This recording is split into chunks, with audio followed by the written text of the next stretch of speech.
retail audit, ito yung nag-measure ng sales trends and volume sa mga retail stores. Halimbawa, yung Jordan brand na meron sa bawat SM nationwide.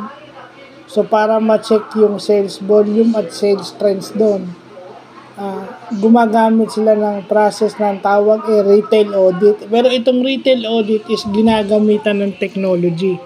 May technology involved pagka umaano ka ng retail audit kasi real time yung data ang kinukuha mo. Real time, ibig sabihin yung nangyayari at the present time.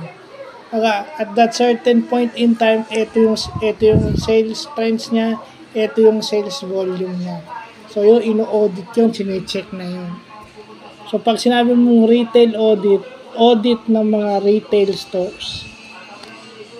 So, yun yung mga importanteng nakukuha natin ngayong araw na ito. No, another business concept na parang